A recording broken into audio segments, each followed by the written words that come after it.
actually. Okay, ignore this. This is not meant to be here. Do we keep this chat?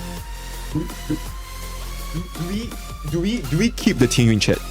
Hey guys, MrPokke here, back with another video, and today we're gonna be experimenting with something really new. I figured what better opportunity to use this chance and begin with a new style of content creation, right?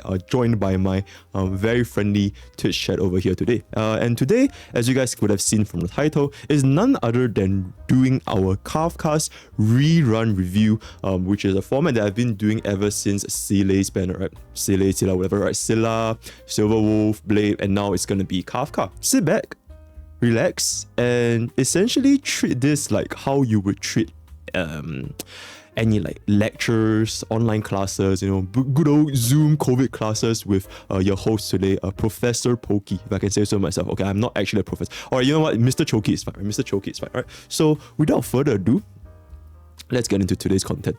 Subscribe!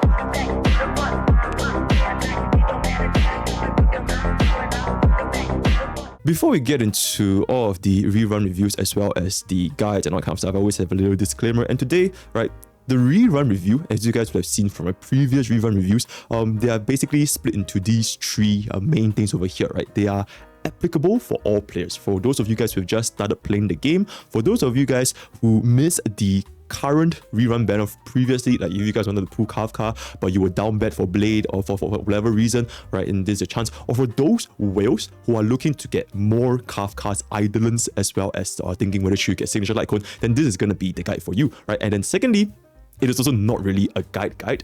This is more like should you pull for Kafka's rerun. It's not exactly going through whether how do you play Kafka, what are the team comps, and kind of stuff. For exactly how do you guys want to play and build Kafka, kindly check out the unit analysis, or for Kafka specifically, for DOT comps specifically, kindly check out my newest DOT guide, right? The last thing over here is going to be endgame focus, right? So the value for any unit's rerun, or at least this is just my opinion, right? It's just my opinion, is that it will be determined on how easy it is when it comes to helping player clear our endgame content, which is Memory of Chaos as well as Pure Fiction. For example, if you guys are going to be pulling for, let's just say you pull for Kafka, but the other unit is like, for example, Jingliu, and you're somebody that says, okay, I want to clear Memory of Chaos as fast as humanly possible with the least amount of investment, then frankly speaking, Jingliu does hold a higher value because it's just a really strong unit. You don't really have to build a lot of different DOT team comps, and Jingliu alone herself is just super good and pairs with a lot of different supports, right? So it's going to be focusing on the end game, right? So with that out of the way, let's get into the next slide.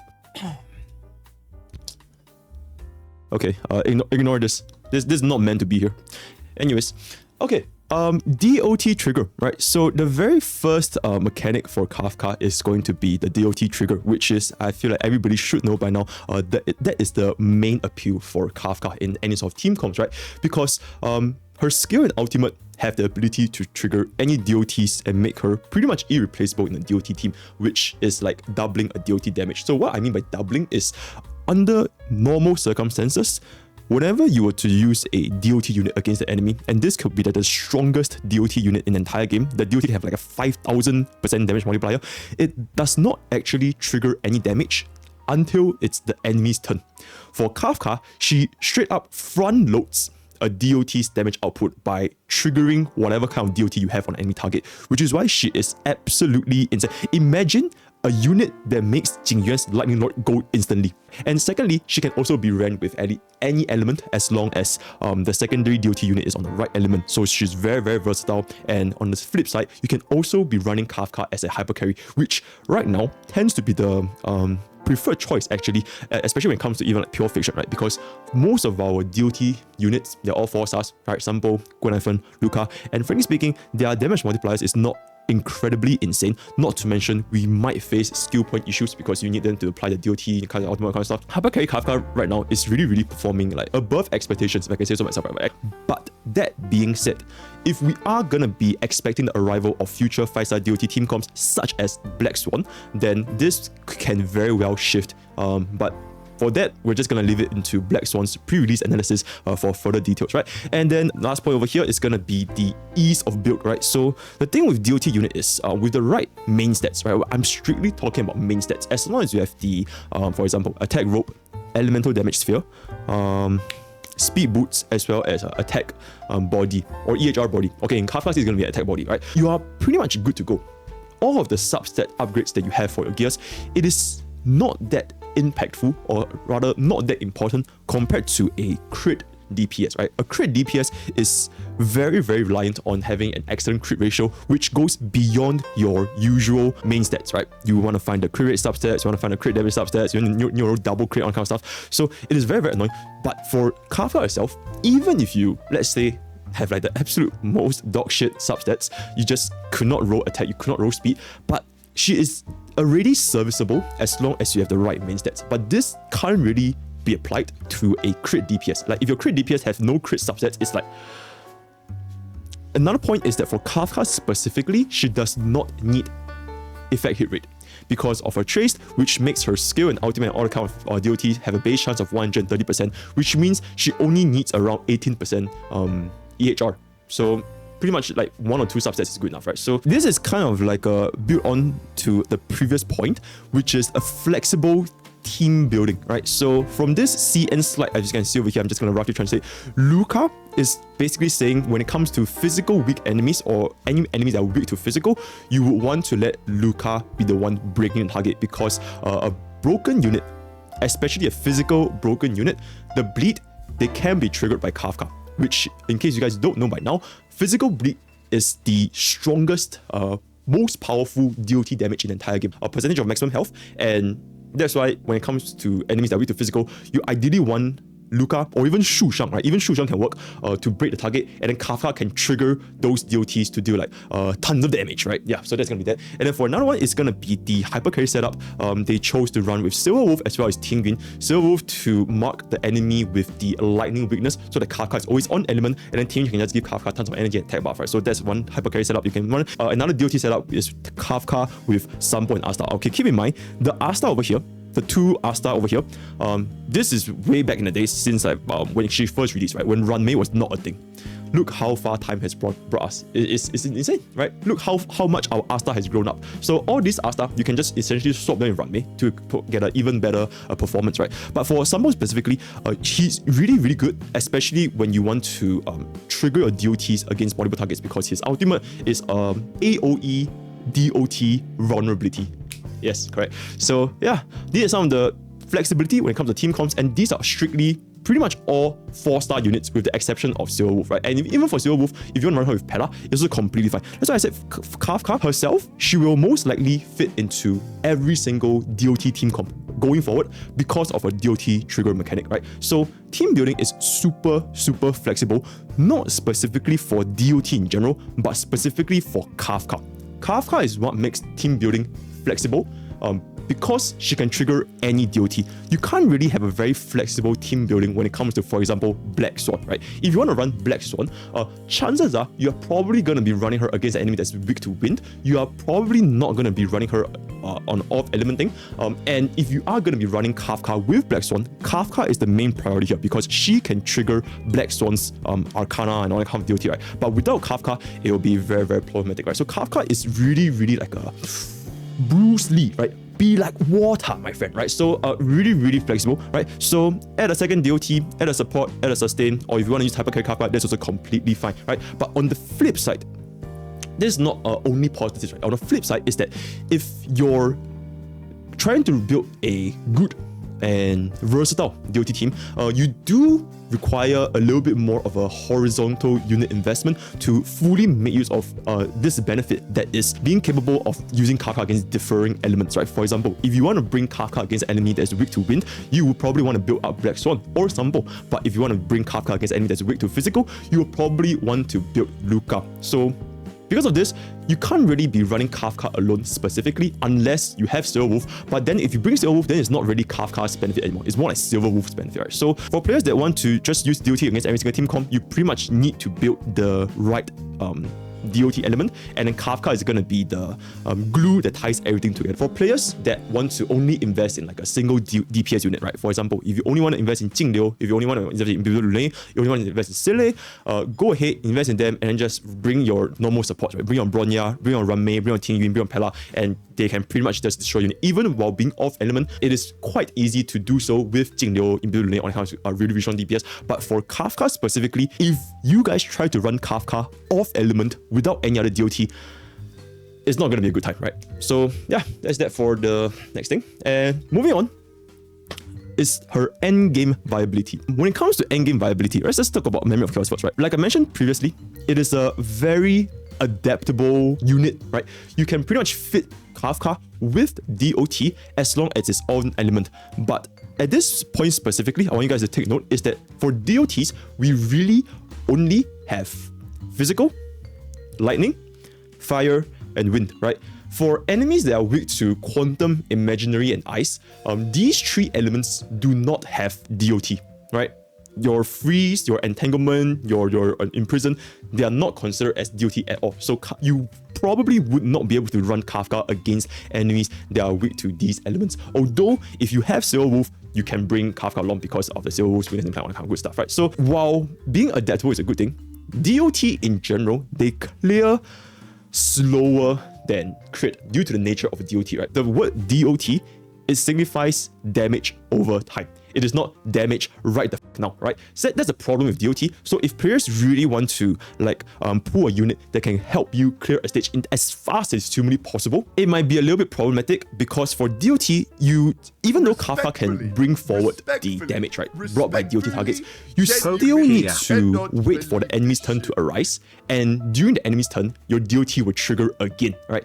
It will be done again after Kafka triggers it. So because of this point, one could say that the entire DOT class is essentially backloaded when it comes to damage output. Even with Kafka triggering DOTs, the damage is still backloaded because while Kafka triggers DOT, it doesn't cancel the DOT. You can still deal more damage while waiting for the enemy's turn. This is just going to be something that players need to deal with, especially if they don't play DOT comps. But even though is to say that DOT comps might not clear the absolute fastest, they're clearing slower than your crit DPS, because at the end of the day, as long as you can clear content, that's all there is to it, right? And frankly speaking, honkaistarrail, it is not a very, very difficult game. And sometimes players just want to play DOT team comp because it's satisfying to play, right? It's satisfying to wait for the enemy's turn to come up and see like 20 billion damage come out on the street. So this kind of things, it really depends from player to player. So if you're somebody that is pulling for the sake of, I want to zero cycle everything inside, then DOT might not be for you, right? Kafka might not be for you. But if you're somebody just want to experiment with a new playstyle, then I think it's just going to be an excellent pick, right? And then another point over here, one last thing before we move on to pure fiction, is that Kafka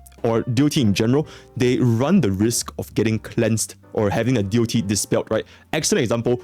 When you fight Kokolia and Bronya, there's a reason why people keep saying don't fight Kokolia, don't fight Kokolia, don't fight, especially if you're trying to play the path of nihility. Everything just poof, like she just so like it's not gonna be good, right? So in the future, if MiHoYo were to create more of these kinds of like units, right, more of these kind of enemies that can cleanse your DOTs, your debuffs, right? Because DOT, the class itself, is very, very tied to defense reduction, right? Black Swan has defense reduction, your Pella marking defense reduction, your 4-piece prisoner having defense reduction. So generally speaking, defense reduction is a very key component for DOT units in general. So if you are against an enemy that can cleanse not only DOT but also all your debuffs, then your damage will be affected by a large amount, right? This is not a problem for front-loaded DPS, crit DPS, like your Jingliu, Eidolon, Jingyun, all that kind of stuff. This is only a problem for specifically DOT content. Right now, we haven't faced this kind of enemies that are very, very annoying to clear yet, but in the future, who knows, right? Who knows in the future, right? Maybe 2.0 will be taken. So, that one, I don't know, right? And then moving on to pure fiction. Now, pure fiction itself as a mode,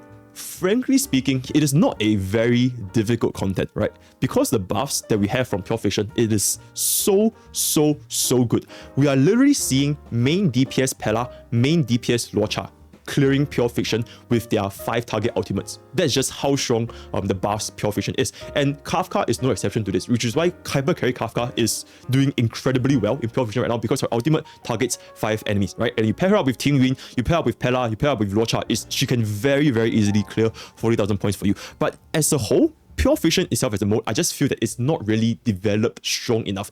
You could barely call Pure Fiction right now as a endgame content compared to Memory of Chaos 12. It is infinitely easier than Memory of Chaos 12, but in the future, when we see like, I don't know, I'm hoping to see Pure Fiction 10, Pure Fiction 12, Pure Fiction 20, right? And then they have like infinite waves, then that is going to be a completely different story. But for now, we're still in the baby goo gaga stage of Pure Fiction, so Kafka can definitely still clear it, no issues whatsoever, right? And then just specifically for Pure Fiction, why Kafka, Hypercarry Kafka specifically is really, really good, because mobs die way too quickly for Pure Fiction's for the DOTs to gain any effects, right? You just straight up kill them. You don't even need to wait for DOT, just kill them.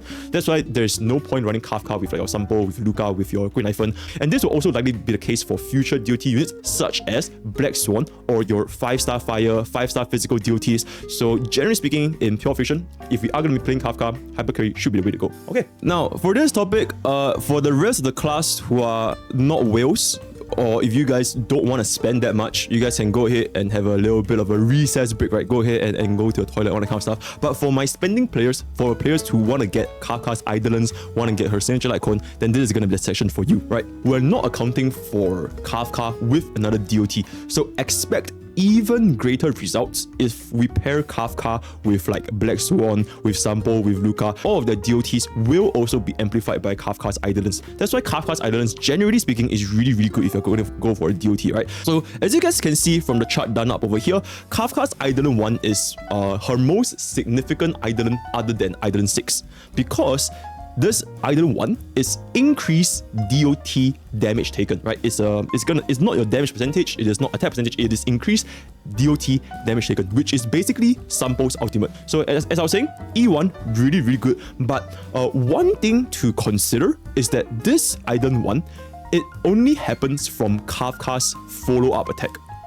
So you do need to use your Kafka's follow-up attack to mark the target and apply this debuff, right? There's two issues with this. The first issue is it is a 1-by-1 target debuff. It is not an AoE debuff. You can't just deal increased DOT damage taken to the entire team. So that can be a potential issue. And the second issue is the base chance for this trigger rate is 100%.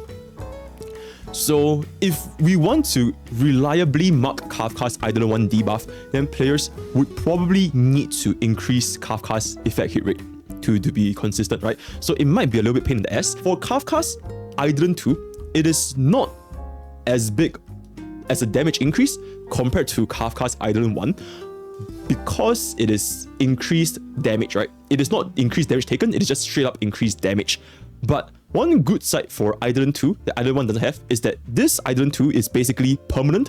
No strings attached, right? No strings and no nothing. Straight up just increased damage for all DOTs, and it is applied to every single DOT. So for AoE DOT, for single target DOT, everybody's gonna enjoy this benefit. But from a strictly damage perspective, especially if we're talking about a single target, then Eidolon 1 is gonna give you a little bit more value than Eidolon 2, right? But at this point, I feel that if you are somebody that wants to splurge on a DOT team, especially if you're somebody that don't really care that much for your crit DPS, I do believe that Eidolon 2 is worth it, even though strictly speaking the increase is not as high as Eidolon 1.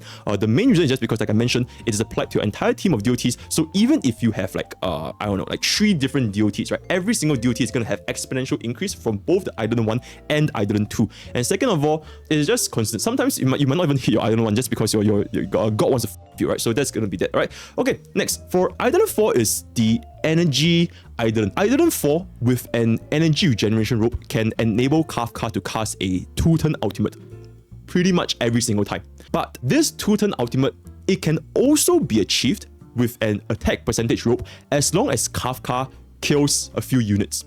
So for players, do you want to run ER rope Kafka? Do you want to run attack rope Kafka? It really depends on what is the purpose of Kafka in your team comp. If you're running Kafka with like as a supportive role, right? She's not your main DPS. She's like supporting, for example, your Black Swan, your Sampo, your Luca, because your Kafka is off element, then I do believe that E4 with ER would be a lot more beneficial, because at this point your Kafka probably wouldn't be killing enemies, right? But if your Kafka is still the main DPS, then I do believe that running attack rope with E4 is gonna be fine, right? But generally speaking, the value is just over there, so it's a little bit hard to measure, so it's not really like quantifiable. But the most insane Eidolon for Kafka herself is her Eidolon 6. As long as you guys see an Eidolon that says increased damage multiplier it will be one of, if not the best Eidolons a unit can have, right? So some of the, since we're at this topic, some of the top Eidolons that goes to any honkaistarrail unit, for any honkaistarrail DPS unit, is either damage multipliers, defense break or defense shred,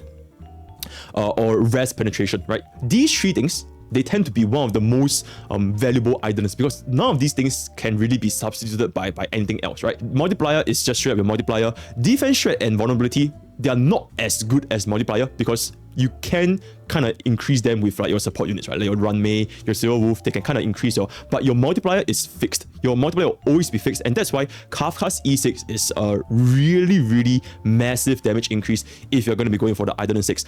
But looking forward into the future, if we consider future DOT units that are going to be coming to mind, like your Black Swan or your future 5-star DOT, physical fire, or even another lightning element, Kafka's damage might not be as strong as these units.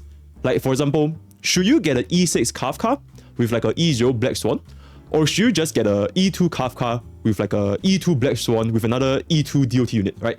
That is gonna be debatable because we don't really know the future kits. But generally speaking, if Kafka is no longer the main DPS, then this Eidolon 6 might not be super important, although the damage increase is definitely there. So that is that for Kafka's Eidolons. Should I get Pain? Patience is all you need. Now, this Lightcone in particular, in terms of damage output, as you can see from the chart, it is almost non-existent when it comes to a difference between Patience is all you need and S5 Good Night and Sleep Well, especially for dual target, right? The first column is Tanxi, which is basically Kafka herself. Second column is Swangsea, which is basically Kafka with another DOT unit. So basically, for if you're using Kafka with somebody else, this damage increase is like literally negative 1.9%, which is like, in much as it doesn't exist, right? But one thing that is not factored over here is that Patience All You Need has this 14.4 speed buff, which enables Kafka to proc their Glamour set more easily, right? Because with 14.4 speed, your Kafka realistically only now needs 145.6 to hit 160, which means you get a little bit more damage. And these calculations were not factored over here because when this chart was created, it was back in the ancient era where the Glamour set was not introduced. This was when Kafka was first released, right? And there's another thing to consider is that this 14.4 speed, it also makes speed tuning probably a little bit easier. For example, if you want Kafka to be faster, to trigger more DOTs, to cast Ultimates more frequently, then this 14.4 speed is going to be really, really good, and it's not something that Good Night and Sleep Well can ever substitute. 14.4 speed is equivalent to 7 speed subs, which is very, very impressive for speed perspective, right? But in terms of damage output wise, it is not very impactful. So at the end of the day, should players get Patience is all you need as a Lightcone? It really depends if they really, really want to use Glamour, if they really, really value the additional utility, not strictly from the damage, but just utility feels a little bit more comfortable to use, then I think you should get it. But just know that Good Night and Sleep Well, especially at S5, is an excellent substitute. And yeah, that's basically it. We've come to our second last slide for today's lecture, which is future outlook. So out of every single rerun that we've covered so far, which is Sile, Silver Wolf, Blade, and now Kafka, our 4 reruns so far, Kafka's value for any DOT player, it is absolutely invaluable. She has no substitutes. If you want to build a DOT team comp, then Kafka is more or less guaranteed to be in your DOT team comp, right? Don't let me see you running a DOT team comp. Okay, I'm just kidding. All right, you can run whatever you want, right? You can run whatever you want, but viable is not the same as optimal, right? So generally speaking, a optimal DOT team comp, you're probably going to be running Kafka, right? So that is something for players to consider. But if you really just hate Kafka, right? How dare she mind control, like bang and all that kind of stuff, and run away. If you just don't want to use Kafka, then don't pull for Kafka. It's simple as that, because honkaistarrail as a game itself is very, very easy. You really don't need to build the most optimal team comp to clear content. The more important thing is actually enjoying this character. But you know, me being a nerd, all right, me being a meta slave that only cares about efficiency, I don't give a about waifu husbandal purposes. So I will be talking about the perspective of whether it's optimal or whether it's viable. And if you are going for the optimal standpoint, then building a Kafka with a DOT team comp is going to be optimal, right?